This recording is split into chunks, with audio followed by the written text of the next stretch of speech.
Я как бы по приглашению сюда, а у Еле именно Махшур Супата меня приглашал сюда, и неоднократно, и вот получилась возможность сюда приехать. 31 жылы өзінің 40 жылын беріп кеткен адам тірі күнде. Зиратын сентябрьдің 5 кезінде бітіреді 31 жылды, бірақ ноябрьдің 27-сінде қайтыс болады. Сондықтан бұл кісі сентябрьде зиратын бітірісімен осы оңай хабар жіберген екен, Мәшһүр өлді деп келсе атамыз тұрып отыр, бір таң қалады. Әйелді жерге жұқтырып айтады, ертеңінде асып келеді, астың алдында бұл кісі өзінің жаназа намазын өзіне шығарады. Өлеңді жұмбақ нәрсе.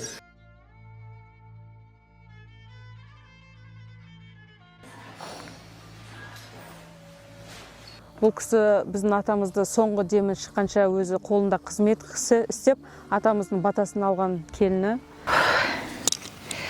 Маса деген өте көп.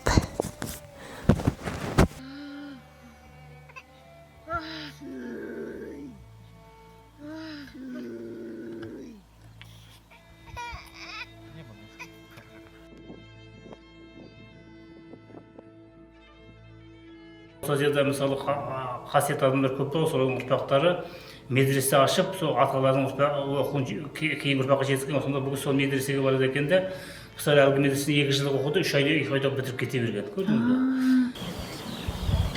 Аташка, аж оттуда говорят, вы приехали с Шахра, то, что у вас чистое сердце. Не каждый же с кассетом, как бы с чистыми намерениями, а то, что вы именно богобоязненный, имам, такая, вы ему прям близки по духу, по душе, он поэтому вас сюда пригласил, вас колдает прям. Все дороги вам. Не переживайте, это просто сейчас пока вот вы только начинается у вас. Кішкене шыдан келдік атамызға, атаның қызы өзі. Зияны осы жаққа күнде ылғи да келе береді. Қанша ұрпақтар жерленген қасында? Біраз ұрпақтар бар. Өзінің соңғы демін шығарған келіні дәл алдында жерленіп тұр. Сол кісінің өзінің батасын алып кеткен келіні күтіп баптап.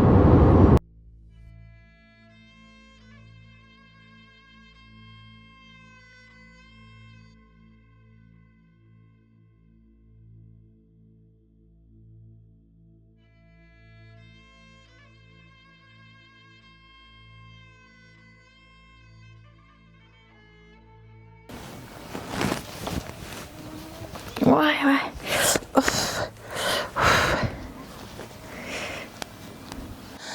Дәл қазір біздің артқы фонда Мәшһүр Жүсіптің кесенесі, өздеріңіз көріп отырғандай. Біз бүгін таңғысын сағат 9-да жолға шығып, осы Екібастұзға алдымен келіп, одан кейін 100 шақырым жердегі Мәшһүр Жүсіптің кесенесіне келдік. Қазір бүгін осы жерде қонып, алашса ертең жолға шығамыз.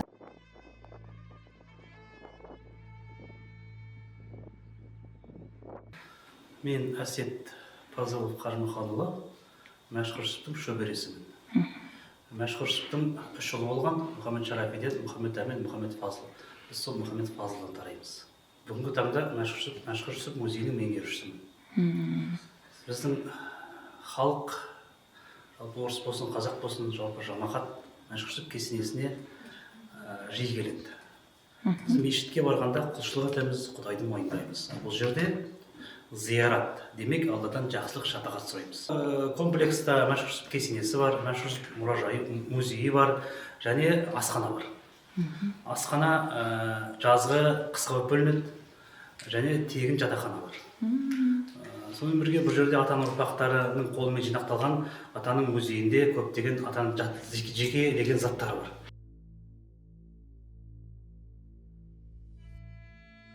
Мен аты жөнім Гүлнұр Тоқбай.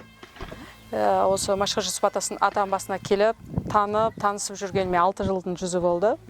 Ішімде жатқаннан бастап бұл бала осы жерге жылдың барлық мезгілінде ішімде жүрді. Босанғаннан кейін туылғаннан бастап жыл 12 ай осы атам басына келіп тұрады.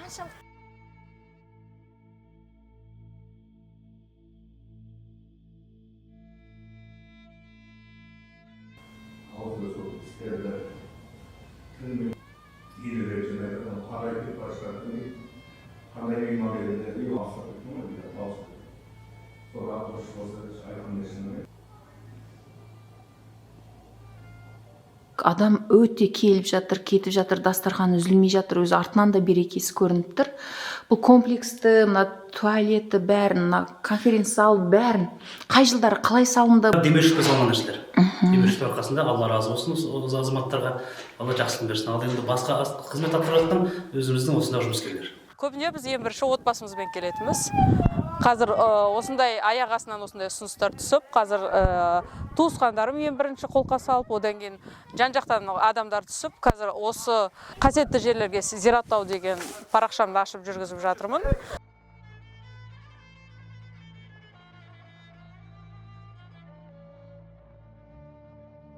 Бұл біз Машқар Жүсіп атамыздың қонақ үйі. Бұл жерде барлығы тегін, алыс жолдан келген кісілер осы жер зират жасап келген кезде осы жерден келіп ас ішіп, шай ішіп әлденуге арналған жер. Сондықтан ешқандай ақша төленбейді. Осында келген кісілер шын ниетпен атаға дұға етіп болған соң демалып, жолға шығардың алдында әлденіп, дастарханның үстіне өздері не алып келді, үйден соларын қойып, осы жерден астарын ішіп, әлденіп кетіп жатады. Бірақ көбіне келетін кісілер осында мал сойып, өздерінің отбасыларына мал сойып садақа жасайды. Соны осы жерде келген халықтарға садақа ретінде ас беріп таратушылар өте көп. Қазір көресіздер іште. Жерге келеді, бәрі тегін қонып кетеді, бірақ ол қонғаннан кейін жинау керек деген сияқты. Оны кім істейді? Осының ішінде қызметкерлер бар. Сол кісілер осы жерде тынбай қызмет етеді. Көп келетін кездер бола ма? Көп келеді. Қанша примерно мысалы? Мысалы 500 келеді шығар. 500 осы жерге сыя ма сонда бәрі? Бәрі бір уақытта кірмейді ғой. Келеді.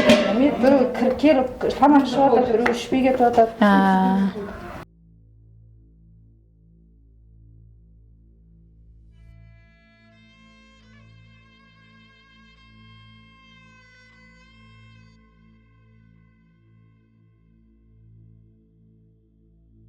Олар тегін қызмет атқара ма? Жұмыскерлердің бәрі осы ауылдан алынған, бөтен ешкім жоқ бұл жерде.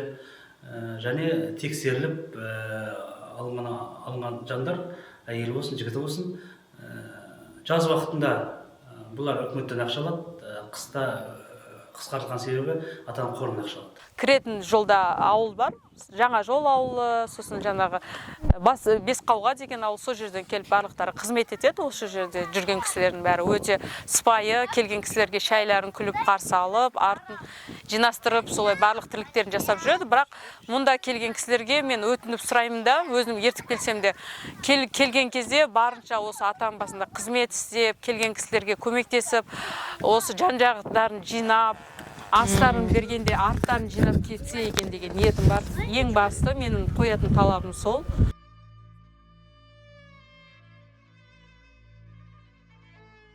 Ішке кіріп таныстырыңыз, давайте. Бөпеңіз ұйықтап жата ма далада? Жата берсін. Біреуге тапсырмаймыз ба? Сол жолдасымен жаттып қалды. Мына жерге аталардың қасына қойып қойсақ ше. Аталардың қасына.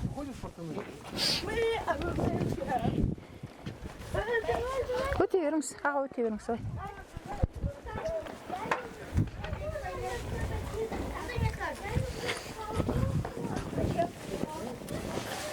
Әсет аға, сіз осында болыңыз ғой? Қызым сізге тастап. Қаралып тұрмыз.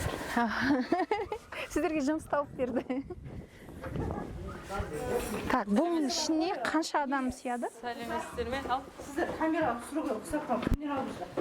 Әсет аға айтқан кеше. Журналистпен келем деді. Біздер түсірмеңіздер. Сіздер түсірмей қой. Хорошо. Бұл кісілер қызметсен жоқ, сіздер түсірмейді. Личный мына жерде отырған столдарды, мына кісілер мысалы ренжиді. Жоқ, ол кісілер емес, біз өзімізді ғана. Өз адамдардың столыңызды ғана түсіріңіздер. Басқа отырған адамдардың әңгімесі или түрлері бірдемелері түсқап, ертең реніш болып Жарайды. Дастарханды ғана түсіре салайын, просто сіздер түсірмеймін.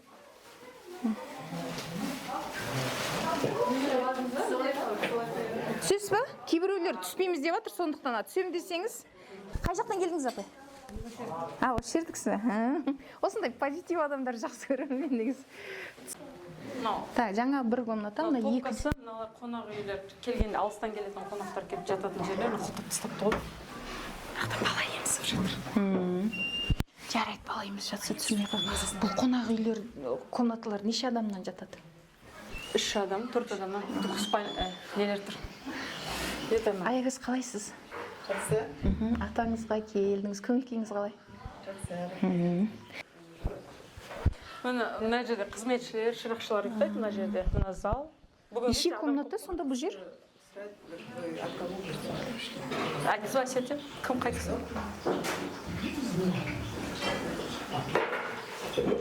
Мен кімнің не тақсалы болсын Алладан сұрағым. Барлық жолдарыңызға кедергі болып тұрған қаралықтың бәрі осы қанмен ағып кетсін. Амин.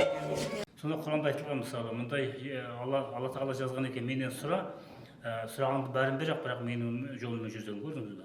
Бізде қазір мында келеді, бір қой сөйледі, Құран оқып, мен Алладан сұрадым, бәрін беретіп кетеді.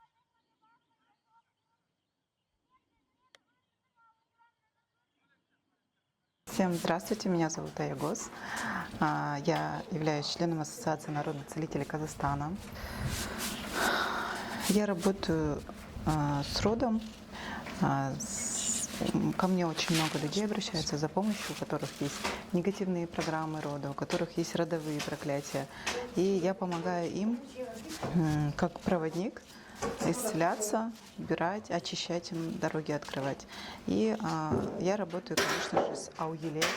Я как бы по приглашению сюда, Ауеле, именно Махшуджи Супата меня приглашал сюда. И неоднократно, и вот получилась возможность сюда приехать. Ондай бұл жерге келген адамдар, мысалы жаңа бізде қасиет бар дейтін, ондай нәрселерге қалай қарайсыз? Ол енді қиын нәрсе, мысалы Мәшегің айтқан, мысалы бізде енді қазір мына жын пері дегендер бар, мысалы көрдіңіз бе? Мәшегің айтқан кейінгі заманда адамды жын пері билейді деген. Біздің жындарымыз жынның айтқанын айтып тұр, олар дуана дейді ондайлар кісілер. Негізі енді мына бірдеңе айту үшін Құранды білу керек. Терең Құранды меңгеріп барып, сосын Алла жолымен жүру керек. Намазын ұстап, оразаны ұстап, ешкімге зиян келтірмей, мысалы намаз оқып біреуді боқтаса, ол текке кетеді бәрі. Көрдіңіз бе? Меккеге барғанның өзін қазір бізде не бұл жерде бұрын қона кетіп қалдық өзім қаржылық.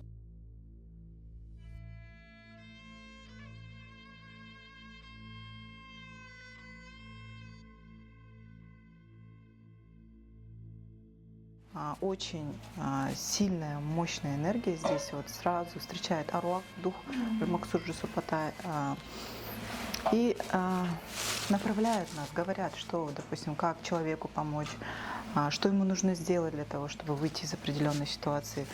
Допустим, кому-то попросил и все на этом. Нет, кому-то нужно прям молиться и ману пролить. Құдай жоқ деген заманда Құдайды мойындатқан, Құдайды танытқан Алланың бір кереметі ғой. Алланың бір тұлғасы қасиет берген. Бұл кісінің жүрген жерінде жаңағыдай өзінің кереметін көрсетуі, адамның болашағын болжап беруі, немесе ұл табама қыз табама айтып беруі, және жаңа аштықты болжауы, соғысты болжауы, одан қалды мына ұры қар заман айтуы, бұның бәрі әулие жатады. Қасиет бәрімізде бар, әулие жоқ. Дегенмен де Мәшһүр сияқты тұлғалар заманда немесе бір ғасырда бір туатын жандар. Қатты асықтыңыз ғой. Жақта кісілер қайда келіп кіріп жатқанын білмеймін. Бұл эфирге шығатын. Жарайды, қайда өзің эфирге шығарасын. Ол жақсы. Жақсы.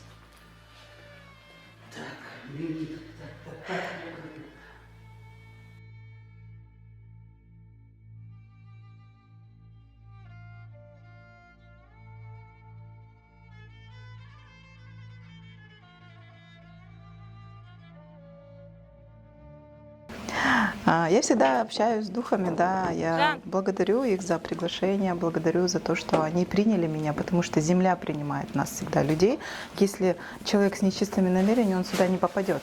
Как бы Ауеле само, оно сюда приглашает, и человек сюда, получается возможность сюда приехать, потому что сегодня должны были еще 15 человек с нами приехать, но не получилось по определенным обстоятельствам. Значит, еще не время, да. Бұл кісі мына жерге ниеті бұзықсыз әкеліп тұрмайды. Сындырады, адасады, қайта жібереді. Содан кейін екінші мәселе, мен мұнда келген түсінгенім, Алланың жолымен шын сұрап келсең, Алла бәрін береді. Бізде мысалы қазір қалай болса қазір солай келеді, қате емес, ол жеке әңгіме.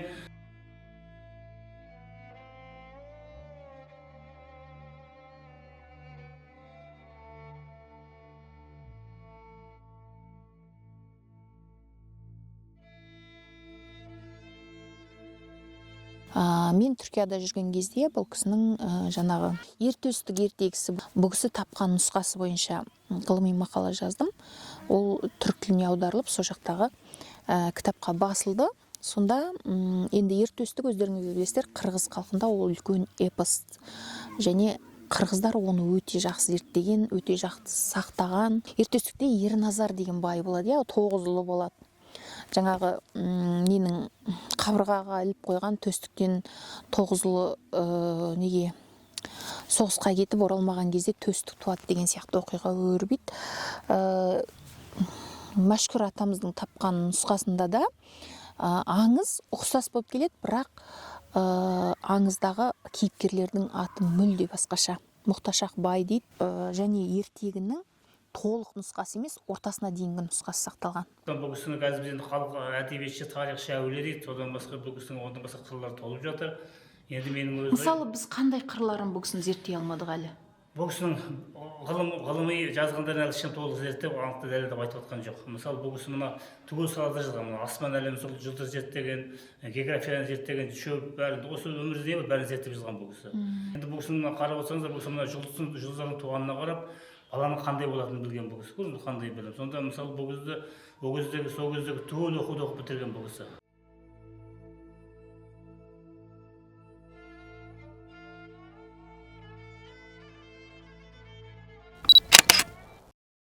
Бүгінде жиын отырыстарда кітап беттерінде Мәшһүр Жүсіптің бір ғана суретін жиі көреміз. Жалпы Мәшһүр Жүсіп өмірінде бір рет ғана суретке түскен екен. Алайда бұл суретте ол жалғыз болмаған. Қартайғанда мені сүйреп қайтесіңдер, ел көретін түрде қалмады деп қарсы болған екен. Бұл сурет 1923 жылы түсірілген. Мәшһүр Жүсіптің түйдей құрдасы Әбдіразақ пен оның баласы Аллажар. Әулиенің қарсы болғанына қарамастан оны Павлодардағы Багаев студиясына ертіп келеді. Ол кездерде Аллажар Павлодардағы мұғалімдер семинариясында білім алған екен. Ал Әбдіразақ болса, ол кісі көзі ашық, газет оққан, гитара тартқан, орысша білетін сауатты қазақтардың бірі болған. Мәшһүр Жүсіп Ескелдіден жолға шыққан кезде міндетті түрде Әбдіразақтың үйіне барып қонады екен. Ал суретте ел арасына Мәшһүр Жүсіптің дүниелерін жинаған Нағи Ахметов 1965 жылы Аллажардан алып, бірнеше данасын шығарып Павлодарға барып арнайы таратады. Бүгінде бұл суреттің тарихы Ескелдідегі мұражайда сақталған. Өзі қолымен ұстаған қамшысы бар, орап шығарған кілемі бар, жай намазы, құрандары, киген киімдері, көп нәрсе бар. Қамшы ел арасында табылды, мына көптеген азаматтардың араласуымен осы музейға берілді. Басын дұғамен өргізеді. Бірақ кейінгі уақытта жаңағыдай атамызға келіп, ата ұшықтап жүреш, ата қамшымен бір тартып жүреш деген сөздер болғаннан кейін атамыз қамшыны берген екен. Қамшыға табынбаңдар, Құдайдан сұраңдар.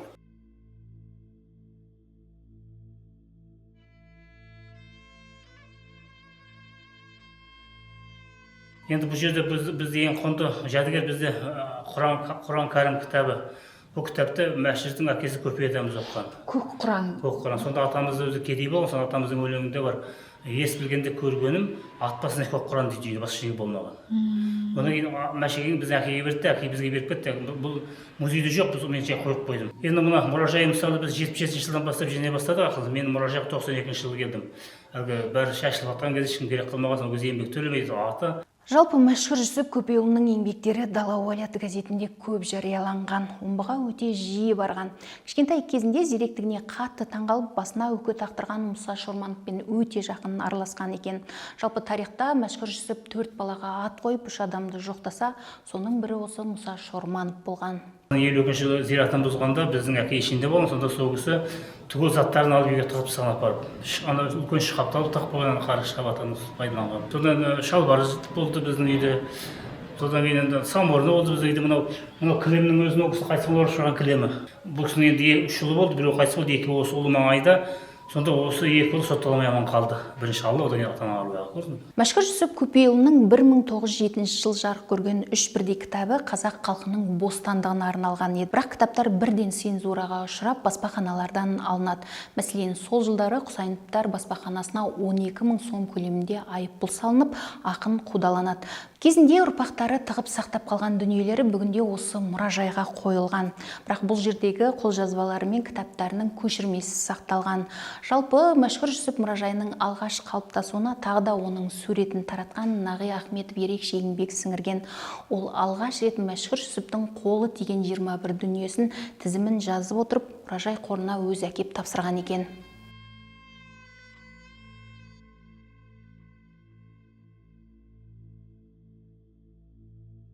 Мен енді Мәшһүр Жүсіп Көпейұлының туған немересі болам, кіші баласы Фазылдан туған, атым Қажымқан.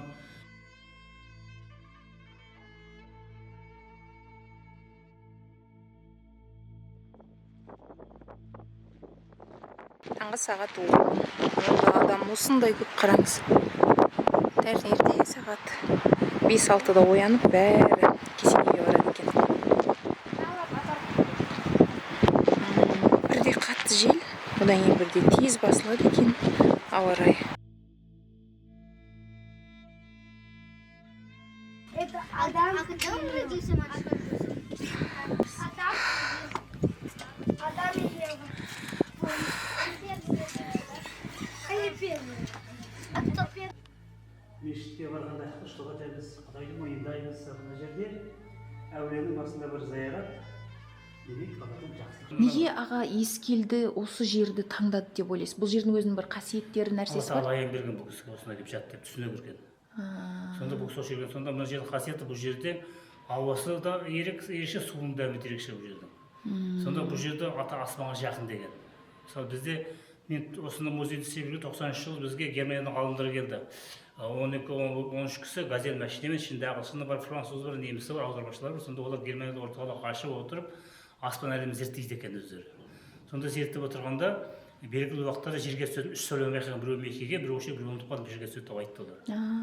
Сонда мына жер аспанға жақын деп айтып кетті көрдіңіз. Сонда мысалы бізге енді орыстар көп келеді. Сонда олар түні бойы төбені аянып жүреді де таңертең жайнап тұрады. Біз энергиялық сонда бір қуат алды көрдіңіз, әркім әртүрлі ғой енді. Сонда мына жердің қасиеті бар, сонда күшті.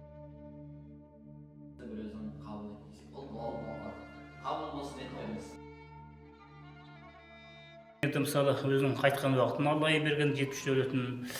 Сонда бұл кісі енді осы жерге 1925 жылы көшіп келеді. Алланың айтуымен осы жерге жатты деп Алла береді.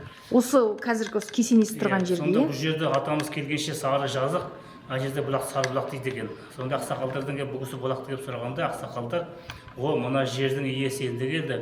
Сіз енді осы жердің иесі болдыңыз деп, содан бастап мына жер Ескелді деп аталады. Бұл кісі енді осы жерде өзінің зиратын өзі 2 жыл бұрын өзі қаздырған, өзі дайындаған осы төбенің басына келіп. Сонда бұл кісінің қасиеті енді бұл кісі мына 32-де ашық болатынын біліп, 31 жылы өзінің 40 жылын беріп кеткен адам тірі күнінде.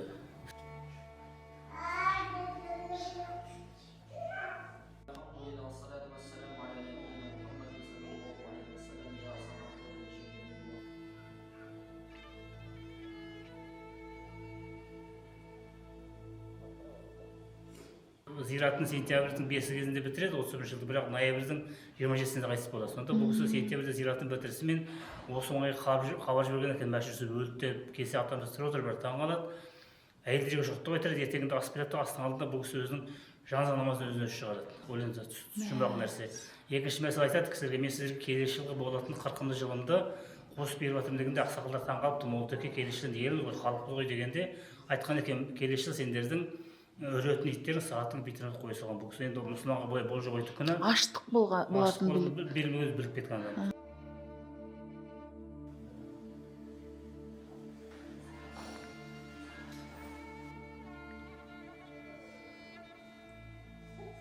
Өзі қайтыс болған үйі міне ана жақта тұрған үй, жолдағы үй. Соңғы демі сол үйге шыққан. Зейнеп апамыздың зиратына қарай жүріп көрсетесіз бе кішкене? Мен сізді түсіріп отырайын. Қазір біз Мәшһүр атамыздың кесенесінің ішіне кіріп шықтық.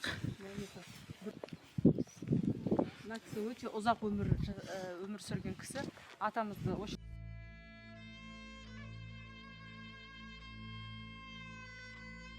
атамыздың енді өте көп кітаптарын бұл кісі оқып, соны сақтаған кісі ғой, енді жәдігерлерін сақтаған кісі. Жерлегеннен кейін жаңағы үстіндегі кебін осы кісі неше уақыт бойы жаңағы ауыстырып, қарап, осы жердің бәрін басқарып отырған осы кісі болған, неше ғасыр бойы. Атамыздың былай айтқанда бұл кісі батасын алған кісі. Енді 96 жас кез келген адамға берілмеген ғой. Бұл әйел кісі енді ауыстырмайды ғой, соның бәрін басқарып өзі отырған кісі. Осы жерде келген қонақтардың бәріне асын беріп,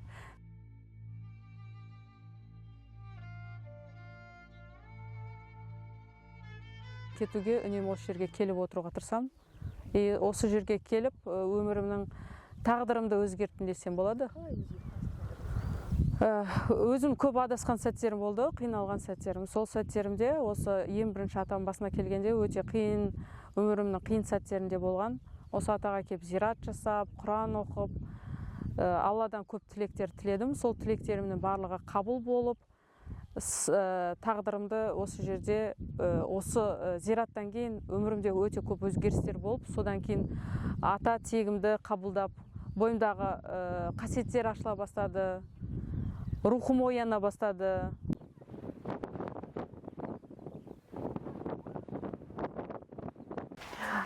Здесь мы для себя готовим, мы сейчас сделали жертвоприношение, зарезали специально барана, здесь покупается, есть специальная услуга есть, для того, чтобы, опять-таки, с чистыми намерениями, для того, чтобы, допустим, открылись дороги, чтобы родовые проклятия сняли с этой кровью барана, чтобы очистилась дорога у нас.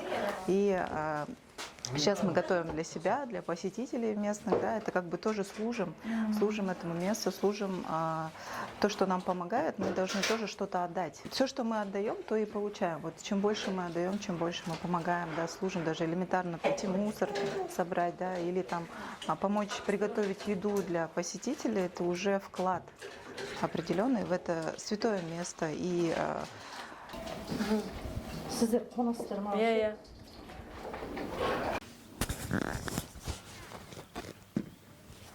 адамды шықтағанда аягөз бір дауыс шығарады екен. Мен де ондайды бұл уақытқа дейін көрген жоқпын. Басында таң қалдым. Маса деген көп.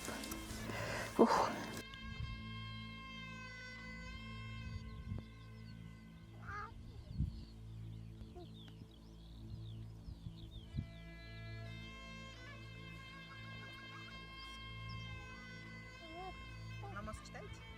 Читать. Вы читаете, да? Ну, я читала, сейчас лялька не читаю, но я буду читать. Начинайте.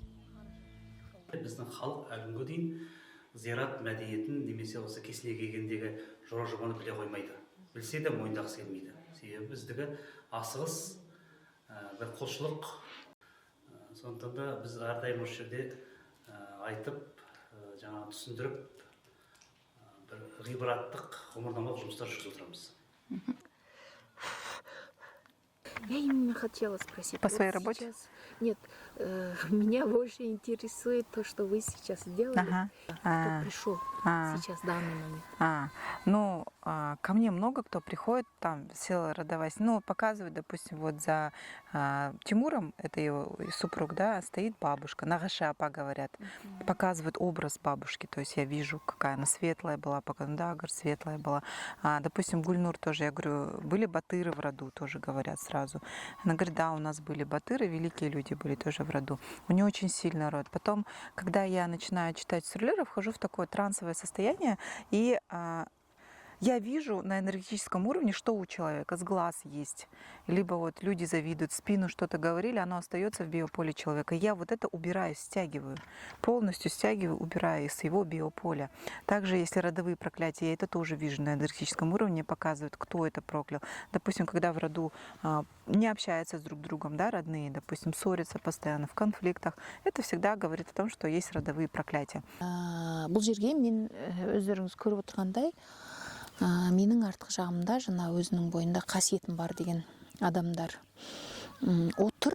Қазір бер жағымдағы отырған аягөз, ол кісі адамды шықтап емдейді екен. Қазір ол кісі сол өзінің ритуалды қызметін атқарып отыр. Қазір кешкі мезгіл маса өте көп. Сам пророк Мухаммед, саллаллаху алейхи вассалам, мне во сне приходил, говорил, ты будешь людям помогать. Я тогда как бы...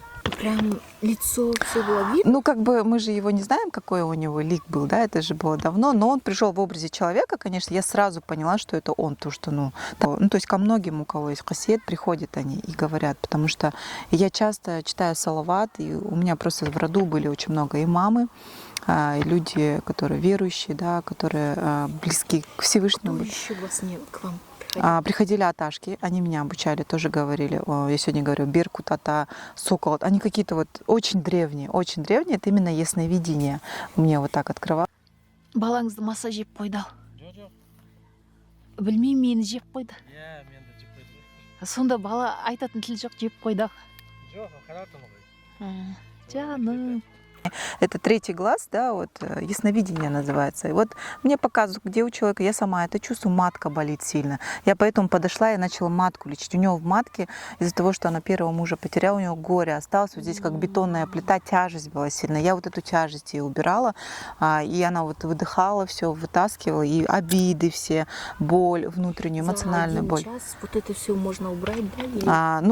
В зависимости от сложности, иногда вообще моя энергетическая чистка, если там нету порчи, там 3 дня нужно все равно. Необходимо, чтобы вот в течение часа я полностью, вот, читая суруляр, отмаливаю родовую систему, прошу Всевышнего, чтобы открыли дороги. Если, допустим, у человека много обид, вот здесь вот эта чакра тоже закрыта, я вижу по чакрам, допустим, где у него заблокированы, где какие эмоции забиты. Вот, допустим, человек много обижался или много испытал каких-то ситуаций, но не простил, да, людей. У него вот эта обида, ком в горле вот здесь стоит. Я это сразу чувствую, у него тут зажимает. Я это начинаю убирать, потому что из-за этого, как правило, у нас и заболевания, да, и когда убираешь вот эти негативные эмоции, чувство долга, чувство вины, это очень сильно отражается на человеке, когда он чувствует вины, это груз, как будто вот энергетический груз, у него на спине сзади камни висят. И я вот эти камни убираю полностью, скидываю, и человек получает легкость. Она сейчас сказала, что я как будто родила. На самом деле в энергетическом плане она просто убрала груз. То, что, допустим, чувство вины у нее было, горе и потеря от первого мужа. Вот этого все она вытащила из себя.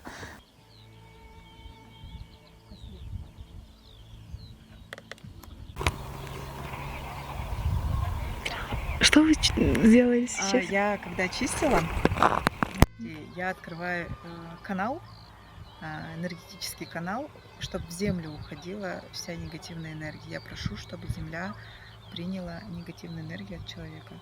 И сейчас я закрываю канал полностью. Уже закрыто Да, канал? я уже закрыла. Да.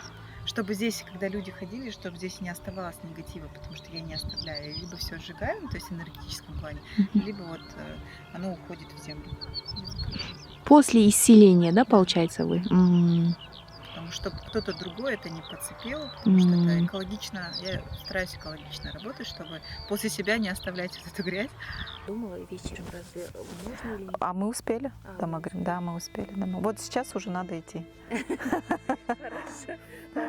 Все, рахмет.